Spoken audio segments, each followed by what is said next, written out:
What's going on YouTube? My name is FG3000, I'm back in the place to be and welcome back to the Mobile Gaming Recap. Now today's episode is sponsored by nobody, but we do have a lot of games to cover, so let's go ahead and jump right in.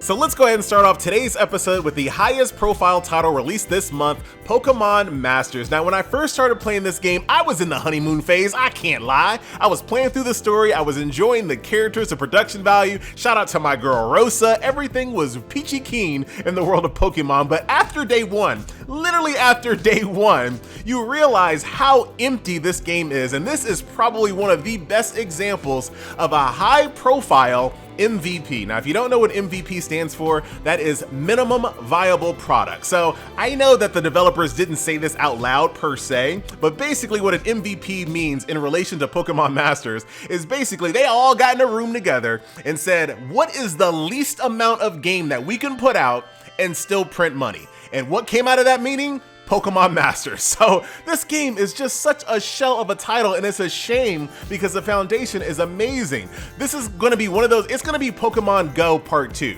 6 months to a year down the line, this is going to be an amazing title, but as it stands right now, it's just an empty shell with absolutely no polish on it whatsoever. Like, how do you release a game in the biggest IP on the planet and you don't even try to polish it up to make it as good as possible? Like, no one played this game and said, you know what, we might need a back button. No one played this game and said, you know what, we might need a repeat button. No one played this game and said, you know what, our achievements and our milestone rewards are really terrible. They literally put this shell of a game out in the market because they knew people like me would look at the game, look at how amazing it looks, because it is a good looking game. Like, let's be real. I really do like the aesthetic of this game. It looks fantastic. They knew they could literally put out anything and print money, and that's what we have at the moment. Like I said, maybe 6 months to a year down the line, we'll see some really big changes in this title, but I highly doubt, and I would love to be wrong, I highly doubt this is going to be one of those development cycles that is really quick on the ball. Like, they're not going to be a side games, and we're going to talk about side games multiple times in this video. They're not going to pull a side games where they say, hey, we need something in our game, put it in the game via a hotfix. No, they're not going to do that. The fixes that are going to come in Pokemon Masters are going to have to wait until like a major update patch. So what you see is what you get for this game. Don't expect anything groundbreaking or earth-shattering when it comes to changes on this game for at least 6 months to a year. Like I said, I would love to be wrong. Me being wrong is fantastic, but I highly doubt it. So for me, I wouldn't even bother with Pokemon Masters unless, number one, you just want to just be ready for when the game is good, so you just want to keep grinding and kind of being ready for that transition. Or number two, you're just an ultra fan of Pokemon, but even then, I can't recommend it, just cannot. So that is Pokemon Masters, ladies and gentlemen. Still the biggest title that we saw released this month, but that ain't saying much. And we have another title from a popular IP, One Punch Man Road to Hero. So kind of my final thoughts on this game as a game.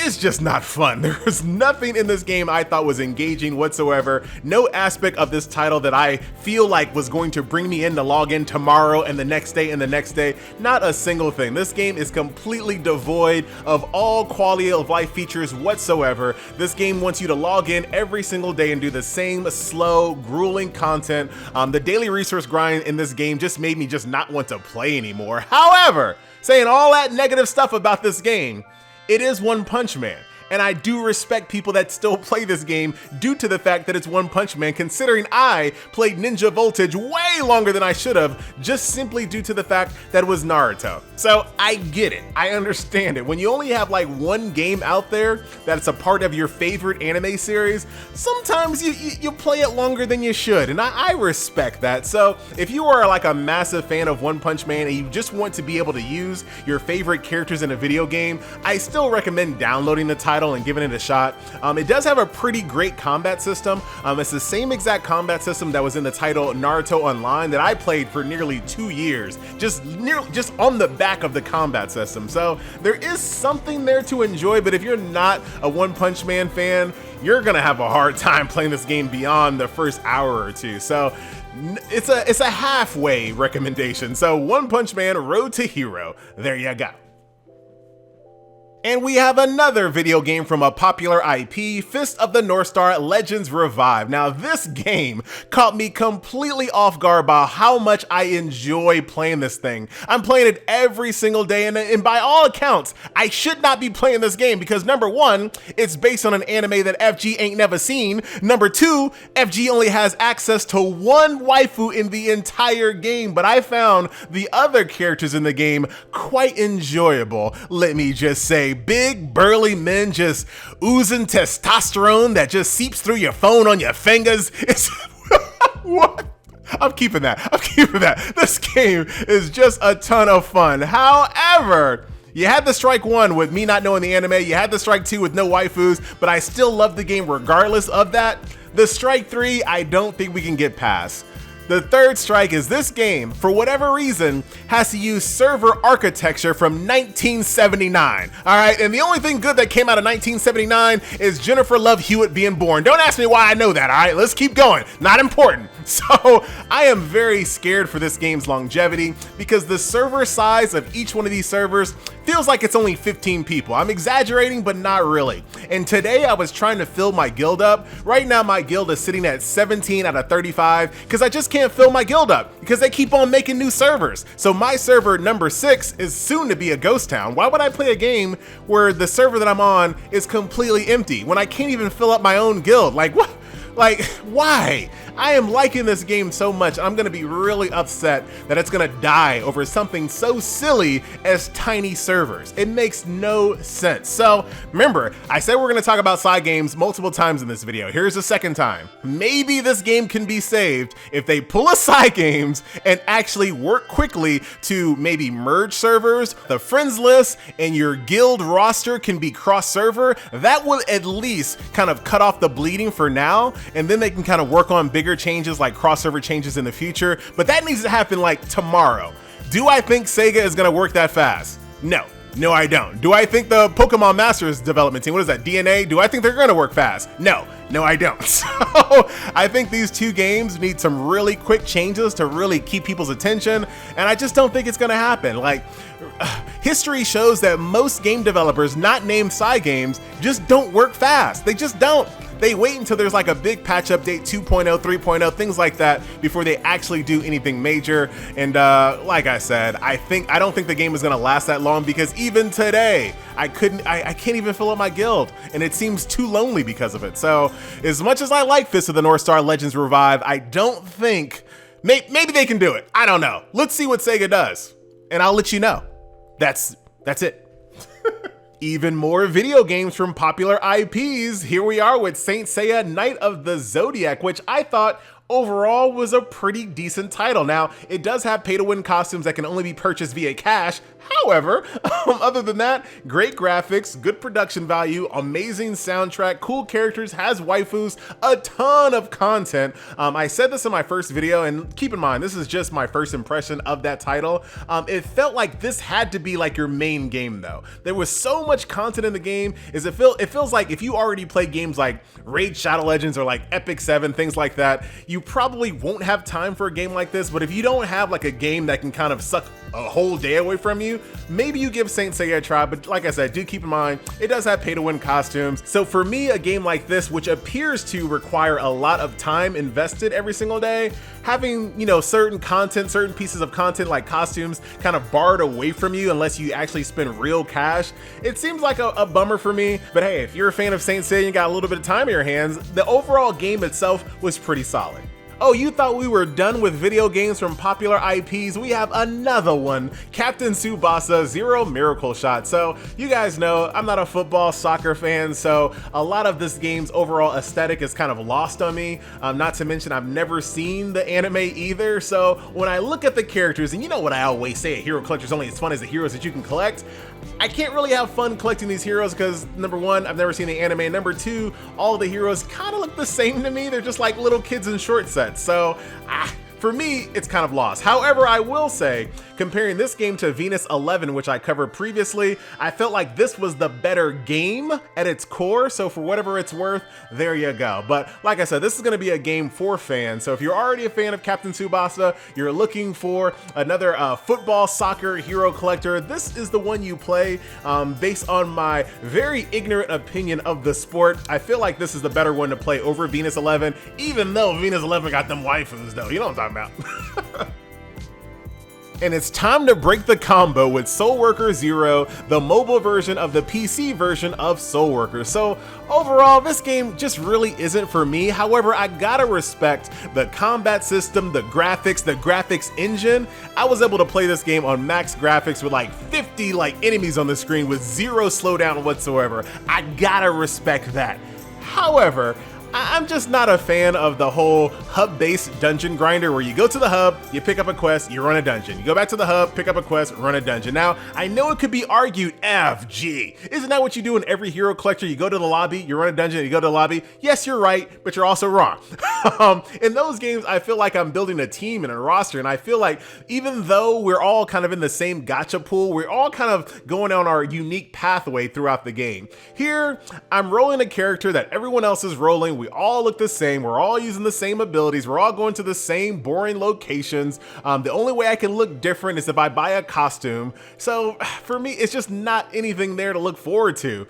Every single place that I saw during my time playing this game was either a street, a factory, a warehouse, a street, a factory, a warehouse, every single stage. So combining that with the whole architecture of the hub-based dungeon grinder, it was just kind of a bore for me. Like when I play a game like this, I want to go to like a frozen tundra and like an underwater stage and then an underground stage with lava. Like I want to see some really different biomes, kind of seeing the same looking stages over and over and over, combined with the overall gameplay loop. It was just not for me. But like I said, this game runs really darn well. So Soulworker Zero, ladies and gentlemen. And the next game up is Perfect World Mobile, which is a brand new autoplay MMORPG, which is the same exact type of autoplay MMO that you've seen time and time again. However, FG did play this game all the way through the second level cap. Yes, this game had 2 level caps for some reason. The first one was time gated, so you got all the way up to level 59, and then it time gated you until September the 8th, and then it allowed you to level all the way through after that. So I played all the way through to the second level cap, did some in-game dungeons, called it a day, had a good time. So I know that might sound a little bit weird, but even in my first video I said that I was playing this game kind of like an idle game. I was basically sightseeing this MMO. I wanted to take a look at the locations because I did play Perfect World on PC. I wanted to take a look at some of the locations, the enemies. I wanted to see a few of those dungeons. Once I did all that, once I got to level cap, I was done. I enjoyed my time in Perfect World. Now moving on. And I've said this before, I don't feel like every single video game that we play here on mobile needs to be the next Epic 7. I like to use Epic 7 as an example. It doesn't need to be the next Epic 7, the next Summoners Wars, the next Dokkan Battle. It doesn't need to be the next game that you play for the next couple of years. I had a really fun week with Perfect World Mobile, and then I was like, all right, done. I played it like an idle game. I did some sightseeing, and then I was out. I did see a lot of weird design philosophy in the game while I was playing it, and I have to wonder why they did things like this. So every single day, there is a daily where you have to escort 10 NPCs. Every single day. And when it comes to games like this where your power ranking is so important, you have to do the dailies. Why would any developer say, I want our players to log in every single day and escort 10 NPCs? That's how we're gonna retain our player base, ladies and gentlemen. That just kind of blew my mind. So I'm glad that I got to play all the way through the game, see a bunch of cool enemies and dungeons, and now I don't have to be sitting around escorting NPCs every single day because now I got my fix on Perfect World. So there you have it. I still recommend it, but like I said, play it the way I played it. I know that sounds a little like self-righteous there. Play it the way FG plays it, but I played the game like an idle game. It was always the second game that I had running on my computer, and like I said, I just looked over, upgraded some gear, checked out some dungeons, did some things, and enjoyed myself. Another bit of criticism that I have to have with the game is that one of the best parts about this game is the fact that the graphics look so amazing. They gotta work on the optimization, because once I started getting to the in-game dungeons, I had to turn my graphics all the way down. And like I said, that's one of the biggest selling points of the game, is on how good it looks. But when I was running the dungeons having a good time, my graphics look like poop. You gotta fix that. But Perfect World Mobile, ladies and gentlemen, it is just another mobile MMO, but if you play Perfect World on the PC, and if you do want to kind of play it the way I played it, you might have a good like week and a half out of the game. So there you go. The next game up is Second Galaxy, and pretty much every single thing I said about autoplay MMOs with Perfect World Mobile also apply to Second Galaxy with a couple of caveats. Now, at its core, it does play like an autoplay MMO. You're gonna get quests, you're gonna auto path to your quest, you're gonna kill a few mobs, and you're gonna go right back to the NPC and turn it in. That is the core of the game. However, there is a little bit more EVE Online-ishness to it. Like you can buy things from one part of the galaxy, caravan it all the way over to the other side of the galaxy and sell it for more money. You can resource grind and then sell those resources to players that are too lazy to do that type of stuff. Like there is a little bit more MMO aspects to Second Galaxy. So if you do like the space aesthetic and you're okay with autoplay MMORPGs, this one might be one to play. Like I said, it feels like an EVE Online light autoplay MMO mobile game. Like that's the way Second Galaxy feels. And this game seems to be pretty popular right now. It's from the same exact developer or publisher, I'm not sure, of Landgrasser. So this is gonna be a game that should be decently supported in the future. So Second Galaxy, if you're a fan of EVE Online, you're a fan of autoplay MMOs, and you're looking for something a little bit different, give it a try. And the next game up is Saris M, which I kind of feel like is a by-the-numbers hero collector. It ticks all the boxes, but it doesn't do anything very stand-out-ish. And to be honest, the most fun I had playing Saris M was re-rolling. Like this is one of those games where you can re-roll your multi-pool 30 times within about 5 minutes of gameplay. Like you can get in there real quick and start re-rolling. I had a blast re-rolling. But once I actually got into the game and I kind of, took a look at some of the evolution systems and the enhancement systems, it just looked like pure tedium to me. However, I do respect that one person's tedium is another person's content. So even though I didn't really like where the game was headed as far as what I was going to be doing every single day in the game, I didn't like it. You might give it a try. Ooh La La Idle Adventure is an idle game, but this game's claim to fame is the fact that everything is co-op. Also has a pretty cool graphic aesthetic and cool pets. Ode to Heroes is an idle game. Now this game's claim to fame is the fact that it is an AFK Arena clone with a Three Kingdoms vibe. Ode to Heroes. Goddess Legion is an idle game. This game's claim to fame is the fact that it is a waifu collector with a lot of different and varied gameplay modes. It even has a tower defense mode. Wow, Goddess Legion. Alright, so that will finally do it for all of the major releases of this month thus far. I need to start doing these videos more often. That was way too many games, but let's move on over to the next section of this video, the upcoming releases, starting off with Mario Kart Tour, finally right around the corner, September 25th. Of course, I'll be there day one with a first impression. So set to be released later this year, we have a brand new Naruto game to be excited for, Naruto X Boruto Ninja Tribes, ladies and gentlemen. So from the screenshots, it looks like a pretty good title, but when it comes to anime games, man, I gotta pump my brakes. I gotta set my expectations because normally they're a disappointment. But hey, we got another one on the way later this year. Also on the horizon is a brand new mobile MMO. Yeah, it's called Warhammer Odyssey. Now, obviously this game is based on the Warhammer universe, and I already hear you groaning, not another autoplay mobile MMO RPG, FG. Well, guess what? The game developers heard you as well, and they've already come out and confirmed that Warhammer Odyssey will not feature autoplay. This is going to be a non-autoplay mobile MMORPG based in the Warhammer universe, which is a fantastic IP, which deserves better games. So sounds good on paper, sounds good in theory thus far. The only thing I'll add to that whole statement is the fact that the whole reason why other mobile MMORPGs have autoplay is because those games are hella grindy. Those games don't expect you to grind out 500 goblins. That's why they have autoplay. So Warhammer Odyssey, in order to get this right, you have to make a mobile MMORPG that has digestible content, like a World of Warcraft or something like that. You can't make a mobile MMORPG that's just as grindy as all the others and just take out autoplay and think you're good. Like, you can't do that. You gotta make sure that the game is engaging enough for us to actually want to play it manual. So hopefully they get it right. Like I said, Warhammer deserves a good game. No release date on this one yet, but it's coming soon, and pre-register is already up. And the final title on our upcoming release schedule is Witch Weapon, which you're not gonna have to wait very long for. This game comes out this week on the 19th. Like, I don't know anything about this game, but I do see waifus, so I'll be there day one with Witch Weapon. And now it is time to end the video off as we always do with the quick hits, but let's actually try to make them quick hits this time around. So starting off with Valkyrie Anatomia has a collaboration going on right now with Octopath Traveler, which sounds pretty cool. King's Raid also has a collaboration coming up on September the 18th with Dreamcatcher, which is a female K-pop band. I'm down. Alchemist Code also has a collaboration going on right now with Crystal of Reunion. The mobile gaming comeback kid Air of Light has a John Wick collaboration. What? And last but not least, two autoplay MMOs have recently released brand new races: Lineage 2 Revolution with the Winged Elf and World of Kings with the Nightborn, which I'll actually be going back to as soon as they open up a brand new US server. Unlike that other game we were talking about earlier, Fist of the North Star, World of Kings actually has cross-server technology. So that will do it! Ladies and gentlemen, boys and girls, once again, my name is FG3000. Thank you so much for watching, and I'll see you guys in the next video. Later.